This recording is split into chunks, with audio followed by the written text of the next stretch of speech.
Alors du coup, une petite démo sur Camera Raw et par rapport à toute cette demande là qu'on pourrait avoir éventuellement sur une image. Donc quand je prends une image qui est en format RAW, quand je double-clique dessus, par défaut, il me l'ouvre dans Camera Raw, dans Photoshop. Et j'ai tout un tas de réglages qui sont ici. Et le premier truc qu'on va regarder, c'est ce qu'on appelle les instantanés. C'est le dernier petit réglage ici, qui va me permettre d'enregistrer chacune des modifications que je fais comme des étapes, un petit peu comme l'historique dans Photoshop. Donc si je vais sur mon brief, sur ma demande, d'abord on va me parler de l'étalonnage de l'appareil photo à régler, à mettre sur la dernière version. Sur mon image, l'étalonnage il est ici.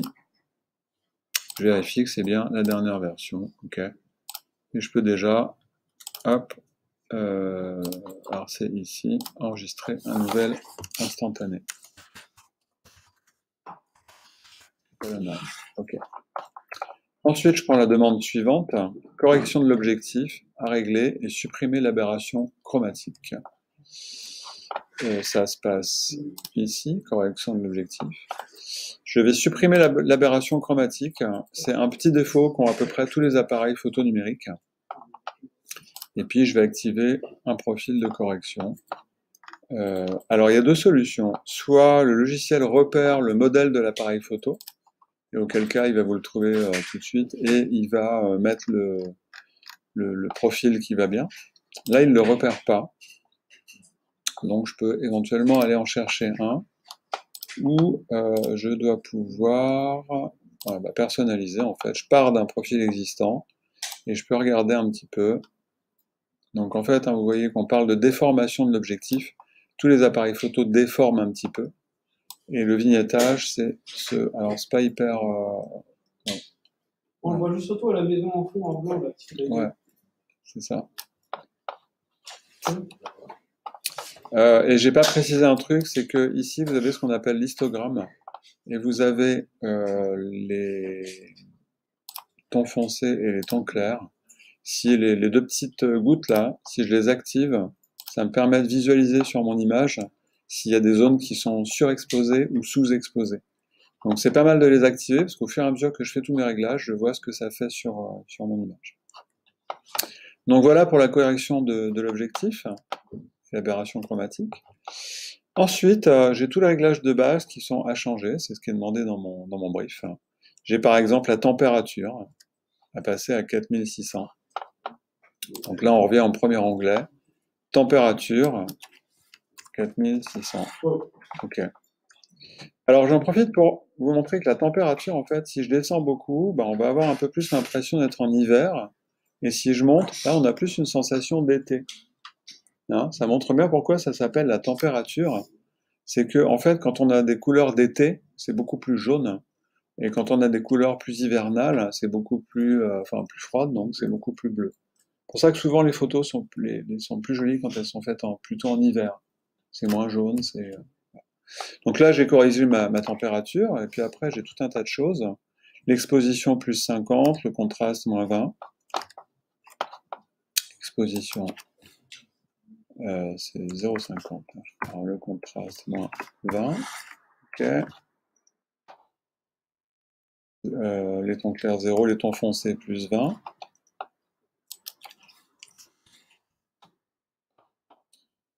La vibrance plus 10. Donc là, c'est des réglages qui me sont donnés. Donc bon, j'ai juste à rentrer les chiffres qui me sont donnés. Ça pourrait être un photographe qui dit mes photos, il faut les régler avec telle exposition, tel contraste, il vous donne tous ces réglages. Voilà. L'autre solution, c'est de regarder avec un écran qui est calibré, bien sûr, et d'aller toucher à la main, enfin, voilà, voir un peu comment je peux améliorer ma photo. Ensuite, on arrive sur les courbes de points. Et on va limiter les réglages point blanc et point noir à 247 et à 3. En fait, on parle là des niveaux de lumière. Ma courbe, en fait, elle exprime par tout ce qui est en bas les différents niveaux qui sont sur l'image, hein, et tout ce qui est sur l'axe à gauche, tout ce à quoi on voudrait arriver. Et on va par exemple, je vais juste cocher mon petit point qui représente en fait le point le plus noir. Et en entrée, je vais lui corriger, plutôt, bon là je l'ai un tout petit peu bougé, mais de base il est à 0. On me demande de le mettre à 3 minimum. Je le mets, est-ce que c'est plutôt la sortie, voilà. Cet axe-là, c'est ce vers quoi je veux aller. Donc en entrée, à la base, il est à 3, et en sortie, il est à 0, pardon, et en sortie, il est à 3. Et pour le point le plus blanc, on dit qu'on le veut à 247 maxi, donc en sortie, je vais le mettre à 247. Okay. Et puis, on me dit qu'on veut une image plus lumineuse. Alors là, on va jouer sur... En fait, cette courbe, elle joue donc sur les tons très foncés ici, sur les tons très clairs ici, et après, on peut intervenir à la moitié, bien sûr, au demi-ton ou au quart de ton. En plaçant un point sur la courbe, là, j'ai juste cliqué, j'ai placé un point, et là, on va pouvoir venir modifier ce réglage des demi-tons de l'image. Donc là, on me dit, on passe de 128 à 140. Donc j'ai pris le point intermédiaire, bon, je n'ai pas cliqué très précisément, j'ai pris le point qui est à 129 et on va l'amener à 140.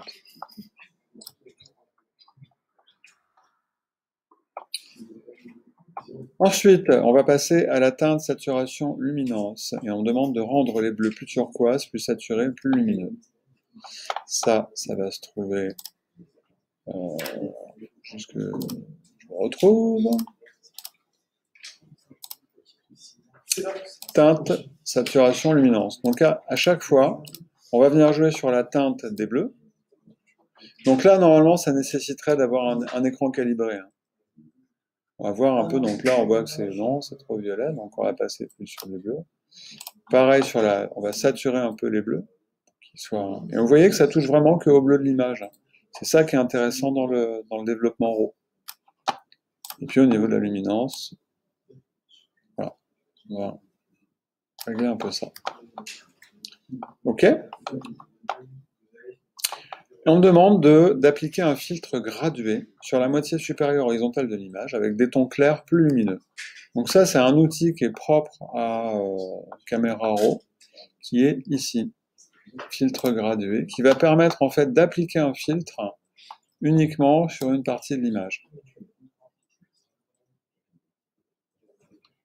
Ok, et là on me demande d'avoir des tons clairs, plus lumineux, je crois que c'est ça. Tons clairs, plus lumineux. Ouais.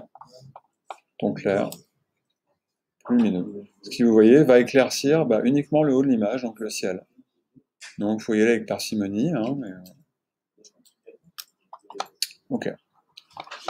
Et là, j'ai appliqué tous mes réglages. J'ai juste oublié un truc, c'est qu'à chaque fois que j'ai fait un nouveau réglage, j'aurais dû aller dans les instantanés. Alors, pourquoi j'ai plus...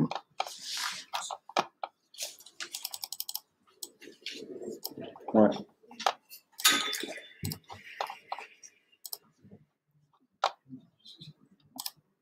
Ok. Ah, il faut que je revienne sur mon outil de base. Et j'aurais dû, dans mes instantanés, à chaque nouveau réglage, créer un nouvel instantané, j'aurais appelé, alors je sais plus dans quel ordre j'ai fait les choses, hein, mais courbe, bon là je vais pas pouvoir montrer du coup. Et à chaque fois, ça m'aurait permis de revenir dans mes réglages. Là vous voyez, c'est quand j'avais rien fait encore, et là c'est quand tout est enregistré. Donc ça permet juste d'enregistrer des étapes. Donc tous mes réglages sont faits, et puis on me demande les options de flux de production, c'est-à-dire comment va sortir mon image au final. Et pour ça, j'ai un petit lien ici en bas, là. Je vais cliquer dessus, et là j'ai toutes les options, alors de workflow, de flux, bon. J'ai l'espace colorimétrique, que je peux changer si j'ai envie. J'ai la profondeur d'image, le nombre de bits par couche, et puis j'ai la résolution. Et donc là, on me demande de la laisser en sRGB, en 8 bits couche, la taille à l'identique, à 120 pixels par centimètre. Donc sRGB, ok, profondeur 8 bits couche, la taille on n'y touche pas, et on est plutôt en pixels par centimètre, qui est juste, c'est la même chose, c'est une autre façon de mesurer. On va passer à 120 pixels centimètre, c'est l'équivalent de 300 pixels pouce, hein, sauf qu'on parle de centimètres ou de pouces. et je lui dis OK. Hein, il met mon petit résumé là. Et puis ensuite, pardon, donc les instantanés à chaque étape de correction, ouais, donc il aurait fallu que j'en fasse un à chaque fois. Sauvegarde des réglages en format XMP, ça va se faire tout seul quand je vais développer mon image. Ou bien je peux aussi lui faire ça pour être sûr qu'il me crée un petit fichier XMP. Le fichier XMP étant l'ensemble des réglages enregistrés pour l'image. Une fois que j'ai fait tous mes réglages, je peux faire deux choses. Soit je peux lui dire terminé, et c'est tout. Vous voyez qu'il m'a créé mon petit fichier XMP, il me l'a mis au même endroit que mon image, et là si je réouvre mon fichier RAW, je vais voir que tous mes réglages sont enregistrés, hein, ils sont tous là. Mes courbes, il m'a tout gardé parce qu'il est lié au fichier XMP. Et maintenant, je peux choisir de développer mon image, et là, je vais lui dire ouvrir l'image. Donc, j'ai gardé le profil incorporé, surtout. Hein. OK. Et j'ai mon image développée. Maintenant, j'ai plus qu'à la sauvegarder sous Photoshop. Enregistrer sous. Alors, qu'est-ce qu'on me demande? On me demande informatif. OK. Donc, je vais l'enregistrer, je vais la mettre au même endroit, et je vais la passer à TIFF. Il y a bien le profil. OK. Moi, j'aime bien dans le TIFF mettre une petite compression LZW, ça gagne vachement en poids de l'image. OK. Et là, du coup, j'ai mon image qui est développée ici en TIFF, qui a pris en compte tous les réglages, mais j'ai toujours mon fichier RAW brut qui est là, que je peux rouvrir. Je peux éventuellement faire d'autres réglages